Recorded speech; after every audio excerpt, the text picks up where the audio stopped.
Good morning student. आज हम पढ़ेंगे जस्ता या जिंक। जिंक जो है वो कभी भी अकेला नहीं पाया जाता। किसके साथ पाया जाता है? शीशे के साथ मिला हुआ पाया जाता है। मोस्टली ये शीशे के साथ मिलता है, ठीक है। इसलिए जस्ते को क्या कहा जाता है? जुड़वा खनिज। क्या बोला जाता है? जुड़वा खनिज, ठीक है। जस्ते की जो मुख्य, मान लो कच्ची धातु के रूप में जहाँ ये पाया जाता है उसे बोला जाता है जिंक ब्लेड। क्या है? जिंक ब्लेड, ठीक है। ये इसकी कच्ची धातु है और ये हमेशा किसके साथ मिलती है? शीशे के साथ मिलती है और इससे क्या निकाला जाता है? जस्ता निकाला जाता है, ठीक है। और अगर ये शीशे के साथ नहीं पाई जाती तो किसके पास साथ पाई जाती है? मान लो वैसे तो मोस्टली शीशे के साथ पाई जाती है, लेकिन कभी कभी ये किसके साथ में मिलती है? चांदी और तांबा के साथ में मिलती है। इसलिए इसको क्या कहा जाता है? जुड़वा खनिज। ये कभी भी अकेले नहीं पाई जाती, ठीक है। और भी बहुत सारी धातुएं हैं जिनके साथ ये मिली हुई होती हैं। अगर जो शीशा है उसके गुण क्या क्या है कि भाई ये एक महत्वपूर्ण धातु बन गई, क्या गुण है इसमें? एक तो जो इस्पात की चादरें आती है ना, जिस इस्पात की जो चादरें होती हैं उन पर जस्ते का लेप लगाया जाता है। क्यों लगाया जाता है? क्योंकि उनको जंग ना लगे, इसलिए किसका लेप लगाया जाता है? जस्ते का लेप लगाया जाता है। और ये चादर है, ये आपको पता है किसके निर्माण में काम आती है? भवन निर्माण में काम आती है और अन्य कार्यों के लिए भी यूज होती है, ठीक है। आप भी अपने घरों में यूज करते होंगे कि जंग से बचाने के लिए किसका यूज करते हैं आप? जस्ते का यूज करते हैं, ठीक है। जो लोहे की पाइप, दूसरा क्या है? लोहे की पाइप, नली, इनके ऊपर भी क्या लगाया जाता है? जस्ते का लेप लगाया जाता है। क्यों लगाया जाता है? क्योंकि ताकि इनको जंग ना लगे, ठीक है। जो तार होते हैं, जालियां होती हैं, उनके निर्माण में भी किसका प्रयोग किया जाता है? जस्ते का प्रयोग किया जाता है। मिश्र धातुओं का जो निर्माण होता है उनके निर्माण में तो जो जस्ते की भूमिका क्या होती है? महत्वपूर्ण होती है। तांबे के साथ जस्ता मिलाने से, देखो मैंने आपको पहले भी बताया था, तांबे के साथ जस्ता मिलाने से क्या बनता है? पीतल बनता है, ठीक है। और इसके अलावा इसे किस किस के साथ भी मिलाया जाता है? एल्यूमिनियम और मैग्नीशियम जो धातुएं होती हैं उनके साथ में मिलाया जाता है, ठीक है। मिश्र जो धातुएं होती है उसमें इसके ठप्पे लगते हैं, ठीक है। जिनको किस किस पर यूज किया जाता है? जैसे मोटर उद्योग है, इंजीनियरिंग उद्योग है और अन्य प्रकार के बहुत सारे उद्योग है जिसमें इसका उपयोग किया जाता है। इससे विद्युत शैल, मोटर के पुर्जे, वायलेट प्लेट, ये सब भी बनाए जाते हैं, ठीक है। जस्ते का फोटो का जो सामान होता है उसमें रंग करने में, बर्तन बनाने में, दवाइयाँ आदि के बनाने में भी इसका काम, मतलब इसको प्रयोग में लाया जाता है। अब आता है कि इसका वितरण क्या है? उत्पादन और वितरण, ठीक है। जस्ते के अगर वर्तमान टाइम में भंडार देखे जाए तो कितने भंडार है? 70 करोड़ टन भंडार है, ठीक है। कितने भंडार है? 70 करोड़ टन। और जस्ता किसके रूप में मिलता है? अयस्क के रूप में मिलता है और इसमें 2 से 12% तक क्या पाया जाता है? शुद्ध जस्ता पाया जाता है। जस्ता का जो उत्पादन है वो बहुत से देशों में होता है, ठीक है। लेकिन जो मुख्य देश है वो कौन कौन से हैं? 5 देश हैं। देखिए, चीन, कौन कौन से हैं? चीन, ऑस्ट्रेलिया, कनाडा, पेरू और यूएसए। यहाँ से इन 5 देशों से विश्व का लगभग 66.2% जस्ता पैदा किया जाता है। इन 5 के अलावा मैक्सिको, भारत, उत्तरी Korea, Ireland, Sweden, Poland, Brazil, Bolivia, Spain और मोरक्को, इनमें भी जस्ते का क्या किया जाता है? उत्पादन किया जाता है। तो सबसे पहले हम पढ़ते हैं क्या? चीन। अब आपको चीन पता है कि चीन कहाँ है, ठीक है। तो चीन जो है वो जस्ते का क्या है? सबसे बड़ा उत्पादक है और यहाँ वार्षिक उत्पादन है 11.2 लाख टन। कितना है? 11.2 लाख टन, जो विश्व का कितना है? 15.5%। मतलब विश्व के 15.5% जस्ते का निर्माण कौन करता है? चीन करता है, ठीक है।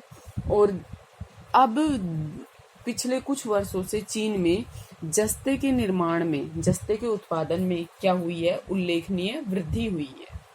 ठीक है। इसके बाद आता है ऑस्ट्रेलिया। क्या आता है? ऑस्ट्रेलिया। ऑस्ट्रेलिया करता है उत्पादन 14% से अधिक। ठीक है। और कौन से नंबर पे है? सेकंड नंबर पर है। ठीक है। और ऑस्ट्रेलिया में जस्ते के अगर 4 प्रमुख देश कौन कौन से? एक तो है न्यू साउथ वेल्स, मैंने कल दिखाया था आपको। न्यू साउथ वेल्स के पश्चिम में एक क्षेत्र है, क्या नाम है उसका? ब्रोकन हिल। क्या है? ब्रोकन हिल।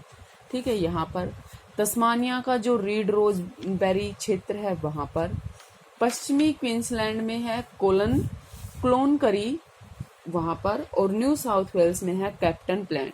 वहां पर क्या पाया जाता है? कैप्टन प्लैंट में जस्ते का उत्पादन किया जाता है। ठीक है। तीसरे नंबर पे आता है कनाडा। क्या आता है? कनाडा। ठीक है। कनाडा कितना प्रतिशत करता है? 14%। ठीक है। और कौन से नंबर पे है? थर्ड। ये 14% से अधिक करता है। ठीक है। ये कितना करता है? 14%। और कौन से नंबर पे? थर्ड नंबर पर। इसमें अगर बात करें तो कौन कौन से क्षेत्र है? ब्रिटिश कोलंबिया की जो किम्बरले की सुल्लिवान जो खान है वहां से। दूसरा, कनाडा का 50% जस्ता कहाँ से प्राप्त होता है? सुल्लिवान की खान से। इसके अलावा मैनिटोबा और स्केचवान जो क्षेत्र है वहाँ एक फ्लिन फ्लोन क्षेत्र है, वहां से तांबे के साथ क्या मिलता है? जस्ता और सीसा प्राप्त होते हैं। ठीक है। एक अभी तिथि झील है, वहां उसके आसपास के क्षेत्र में क्या पाया जाता है? जस्ता पाया जाता है। न्यू फाउंडलैंड के जो बुचान्स की जो खाने हैं वहां पर क्या पाया जाता है? जस्ता पाया जाता है। इसके बाद आता है दक्षिणी अमेरिकी देश। दक्षिणी अमेरिकी देश में पेरू, मैंने बताया था, पेरू जस्ते का जो सबसे बड़ा उत्पादक देश है। देखिए मैं आपको मैपिंग फिर से करवाऊंगी। और पेरू जो है वो अमेरिका महाद्वीप जो है, देखिए मैपिंग के साथ ही करवा देती हूँ, अदरवाइज तो आप कंफ्यूज रहेंगे। एक सेकंड, इसमें है मैप। ये देखिए, ये क्या है? दक्षिणी अमेरिका। ठीक है। दक्षिणी अमेरिका में पेरू। ठीक है। पेरू में क्या है? जस्ते का सबसे बड़ा उत्पादक देश है। और कितना प्रतिशत इस महाद्वीप का करता है? ये 17%। और विश्व का करता है 12%। और 12% करने के बाद ये कौन से स्थान पर है भाई? कौन से स्थान पर है? चौथे स्थान पर है। ठीक है। और जस्ते में यहाँ कौन कौन से? इसके अलावा ब्राजील में पाया जाता है, बोलिविया में पाया जाता है और अर्जेंटीना में पाया जाता है। ठीक है। उत्तरी अमेरिकी देशों की अगर हम बात करें तो उत्तरी अमेरिकी देशों में देखो, कनाडा तो हो चुका, कनाडा में पाया जाता है। इसके अलावा यूएसए में पाया जाता है, मैक्सिको में पाया जाता है। ठीक है। और ये दोनों कितना करते हैं? 16%। कौन कौन से? यूएसए और मैक्सिको 16% करते हैं उत्पादन। ठीक है। इसके बाद आता है यूएसए के अगर बात करें तो जो यूएसए का जस्ता उत्पादन है वो पहले की अपेक्षा क्या हुआ है? घट गया है। ठीक है। और कितना रह गया? 10.5% रह गया है। ठीक। द्वितीय विश्व युद्ध से पहले ये इसके 3 प्रमुख उत्पादक क्षेत्र थे। कौन कौन से? एक तो पश्चिमी पर्वतीय प्रांत जो ये रॉकी पर्वत श्रृंखला वाला है। ठीक है। एरिजोना, कोलोराडो का जो ये पठार है। दूसरा है मिसौरी, ओक्लाहोमा और कैंसस का जो क्षेत्र है यहाँ पर पाया जाता है। तीसरा, मिसिसिपी जो नदी है इसके पूर्वी भाग में न्यू जर्सी और फ्रैंकलिन का जो क्षेत्र है वहां पर। 1950 के बाद जो पश्चिमी राज्य है वो क्या करते थे? 60% जस्ता पैदा करते थे। ठीक है। लेकिन अब ये कितना रह गया है? 40% रह गया। पहले करते थे 60%, लेकिन अब कितना रह गया है? 40%। और जो मिसिसिपी नदी के पूर्व में जो जस्ता पाया जाता है वो भी कितना घटकर कितने स्थान पर आ गया? आधे स्थान पर, मतलब आधा ही उत्पादन करते हैं वो। ठीक है। इसके बाद मैक्सिको की अगर हम बात करें, मैक्सिको का विश्व में 6ठा स्थान है। ठीक है। और तीसरा बड़ा जस्ता उत्पादक देश है किसका? उत्तरी अमेरिका का। पहला कौन है? कनाडा। दूसरा कौन है? यूएसए। और तीसरा कौन है? कनाडा, ये मैक्सिको। ठीक है। और यहाँ जो जकाटिकास क्षेत्र है, चिहुआ क्षेत्र है, यहाँ से क्या किया जाता है? जस्ता निकाला जाता है। ठीक है। इसके बाद आता है यूरोपीय कंट्री। ठीक है। यूरोपीय जो देश है ये कितने करते हैं, सारे देश मिलकर 11% करते हैं। कितना करते हैं, 11%। आयरलैंड में सबसे ज्यादा होता है, किसमें होता है, आयरलैंड में सबसे ज्यादा होता है। और यूरोप का 23.5% और विश्व का 2.5% पैदा करता है आयरलैंड। ठीक है। इसके अलावा स्वीडन, स्पेन, फिनलैंड और यूनान, रूस का जो यूराल पर्वतीय क्षेत्र है, जॉर्जिया के काकेशस पर्वत का जो उत्तरी भाग है, वहां भी किसके, जस्ता के भंडार पाए गए हैं। यूक्रेन का डोनबास क्षेत्र तो महत्वपूर्ण जस्ता उत्पादक क्षेत्र है। ठीक है। इसके बाद करेंगे हम अफ्रीकी देशों में। अफ्रीकी देश करते हैं केवल 4% उत्पादन जस्ते का। और यहाँ है मोरक्को, दक्षिणी अफ्रीका, नामीबिया, ट्यूनीशिया, अल्जीरिया। यहाँ क्या किया जाता है, जस्ते का उत्पादन किया जाता है। ठीक है। इसके बाद आता है भारत। भारत जो है विश्व का क्या करता है, लगभग 3% जस्ता पैदा करता है। ठीक है। और भारत में जो राजस्थान है ये जस्ते का सबसे बड़ा उत्पादक क्षेत्र है। और यहाँ उदयपुर के निकट जो जावर की खाने पाई जाती है ना, वहां से जस्ता प्राप्त होता है। ठीक है। और जस्ते का अगर अंतरराष्ट्रीय व्यापार की बात करें तो अंतरराष्ट्रीय व्यापार में आते हैं मुख्य निर्यातक देश है। कौन कौन सा मुख्य निर्यात करते हैं, कनाडा करता है निर्यात, ऑस्ट्रेलिया करता है, ऑस्ट्रेलिया के अलावा पेरू करता है, मैक्सिको करता है, और उत्तरी कोरिया और स्पेन, जाम्बिया और कांगो, ये तो क्या करते हैं, निर्यात करते हैं। आयात कौन कौन करता है, देखिए यूएसए सबसे पहले, मैंने आपको बता रखा है कि USA, UK, Germany, France, Netherlands, Belgium, Japan, Bharat, ये क्या करते हैं, आयात करते हैं। ठीक है। ये थे हमारे खनिज संसाधन। अब हमारा एक टॉपिक है, क्या है, इसी में ही है, इस और भी बहुत सारे पढ़ेंगे कि संरक्षण क्या होता है, संसाधनों का संरक्षण। सबसे पहले तो संरक्षण हमें पता होना चाहिए कि संरक्षण क्या होता है। ठीक है। संरक्षण होता है मतलब बचाना, रक्षा करना। रक्षा करना क्या है, संरक्षण। संसाधनों की रक्षा करना क्या कहलाता है, संसाधन का संरक्षण। ठीक है। अब आप सोच रहे होंगे कि संसाधनों की रक्षा कैसे करें, है ना। तो संसाधनों की रक्षा करना जरूरी है आज के टाइम पे। क्यों, क्योंकि संसाधन क्या होते जा रहे हैं, तेजी से खत्म होते जा रहे हैं। और अगर हमने इनका संरक्षण नहीं किया तो ये क्या होंगे, हमारी जो भावी पीढ़ी है वो क्या करेगी, हम इनसे वंचित रह जाएगी। अब देखिए, ये जो संरक्षण वर्ड है ये आया कहाँ से, इसका विचार कहाँ से आया। और अगर भारतीय दर्शन की बात करें तो ये विचार भारत में पुराना है, लेकिन पश्चिमी अगर देशों की बात करें तो क्या है, ये एक नया विचार है। क्योंकि आरंभ में क्या था, पृथ्वी पर जो जनसंख्या है वो क्या थी, कम थी, और मानव की आवश्यकताएं भी सीमित थी। सभी को पता है आदि मानव क्या करता था, कंदमूल खा खू के अपना गुजारा कर लेता था, कपड़े भी उसके लिए जरूरी नहीं थे। लेकिन जैसे जैसे विकास हुआ वैसे वैसे क्या शुरू हो गया, आवश्यकताएं बढ़नी शुरू हो गई। और उस टाइम पे जो प्रौद्योगिकी का विकास था वो भी क्या था, निम्न स्तर का था।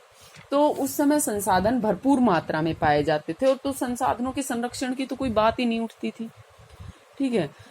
लेकिन अब आर्थिक और सांस्कृतिक विकास के फलस्वरूप क्या हुआ, कुछ परिस्थितियां पैदा हो गई, जैसे जनसंख्या विस्फोट सबसे मेन है। क्या हुआ, जनसंख्या विस्फोट हुआ। दूसरा क्या हुआ, तकनीकी और औद्योगिक क्रांति आई है। तीसरा, जो भौतिकवादी जीवन शैली है वो बढ़ी है। हम किसकी तरफ जा रहे हैं, भौतिकवाद की तरफ जा रहे हैं। और इससे क्या हुआ है, संसाधनों का कुप्रबंधन हुआ है, मतलब संसाधन खत्म हो रहे हैं। और इसके साथ साथ क्या हुआ है, संसाधन के जो दोहन की क्षमता है और स्तर है उसमें क्या हुई है, बहुत अधिक मात्रा में वृद्धि हुई है। मनुष्य के मन में ये शंका घर कर गई कि जो अनवीकरण योग्य संसाधन है वो क्या है, सदा नहीं बने रहेंगे, एक ना एक दिन वो जरूर खत्म हो जाएंगे। और तब ये जो विकास का पहिया है, ये जो चल रहा है, ये क्या करेगा, रुक जाएगा। भाई आज तो हमें कहीं जाना है, हम पेट्रोल डलवा लेते हैं, लेकिन पहले क्या था, पेट्रोल की जरूरत भी नहीं थी। क्यों, क्योंकि पहिए वगैरह का, इन ट्रांसपोर्ट का इतना आविष्कार नहीं हुआ था, तो संसाधन क्या थे, सेफ थे। लेकिन जैसे जैसे संसाधनों का मतलब संसाधनों के बारे में पता चला, वैसे वैसे विकास भी हुआ। और अब जैसे जैसे विकास हुआ, अब ये भी पता चल गया है कि कुछ संसाधन क्या है, हमारे लिए अनवीकरणीय हैं, मतलब वो संसाधन क्या होंगे, हमारे लिए खत्म हो जाएंगे। लेकिन अगर अब आप देखो, आप सोच के देखो, अभी लॉकडाउन था, लॉकडाउन में सब कुछ ठप हो गया था, वो टाइम आपने कैसे निकाला। और अब सोचो, अगर ये तो जब था जब आपके पास सब कुछ था, तब ठप हो गया। अब आपके पास संसाधन नहीं रहेंगे, मान लो आपके पास फ्यूल खत्म हो गया, पेट्रोल खत्म हो गया, और आपको जाना है एक स्थान से दूसरे स्थान पर, तो आप कैसे जाओगे। तो मानव ने सोचा कि अगर ये संसाधन खत्म हो गए, क्योंकि पता है भाई ये संसाधन खत्म होने वाले हैं, तो ये खत्म हो गए तो हमारा तो जो विकास का पहिया है वो क्या होगा, रुक जाएगा। और मानव ने क्या किया, अपने मतलब जैसे एक मानव दूसरे मानव को सचेत करता है, मानव ने प्राकृतिक संसाधनों के प्रति क्या किया, सचेत किया, और उन्होंने कहा कि इनका संरक्षण किया जाए। ठीक है। और संरक्षण की कल्पना जो है वो हम ये कहते कि जो मनुष्य है वो प्रकृति का एक अंग है, और जो प्राकृतिक ये जो संसाधन मिले हैं ये उसको उपहार स्वरूप मिले हैं, उपयोग के लिए मिले हैं। लेकिन इन प्राकृतिक संसाधनों का उपयोग किया जाता है अब उसका अपने आर्थिक विकास, किसका, मनुष्य के आर्थिक विकास के द्वारा जीवन स्तर को ऊंचा उठाने के लिए। ठीक है।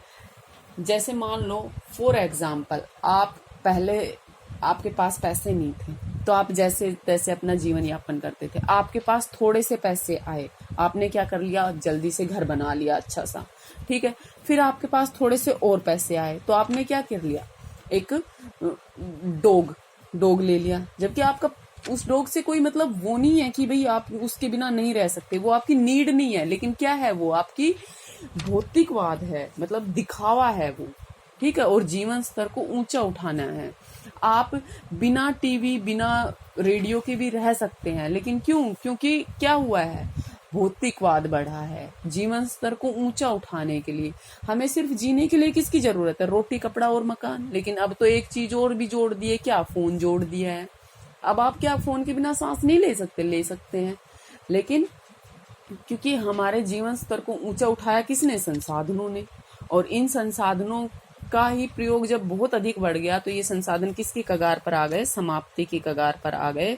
और इन संसाधनों का जब इस समाप्ति की ओर मनुष्य का ध्यान गया कि ये संसाधन तो दोबारा नहीं बन सकते, तब क्या हुआ, उन्होंने सोचा कि संसाधनों का क्या जरूरी है, उनको बचाना जरूरी है। उनकी अगर इसका उपयोग करते रहे हम, ठीक है, हम इसका उपयोग करते रहे, जैसे हम मान लो पानी का, फ्यूल का यूज कर रहे हैं, ठीक है, हम फ्यूल का यूज कर रहे हैं, लेकिन इसके उपयोग के साथ साथ अगर इसकी सुरक्षा भी होती रहे, इसके साथ साथ संसाधनों के उपयोग के साथ साथ अगर उसकी सुरक्षा भी होती रहे, तो इसे क्या बोलते हैं, संसाधनों का संरक्षण। ठीक है। और संसाधनों के संरक्षण का अर्थ ही ये है कि प्राकृतिक संसाधनों का उपयोग मितव्ययता, सक्षमता और ऐसे विवेकपूर्ण ढंग से किया जाए कि उनकी बर्बादी जो है कम से कम हो। ठीक है।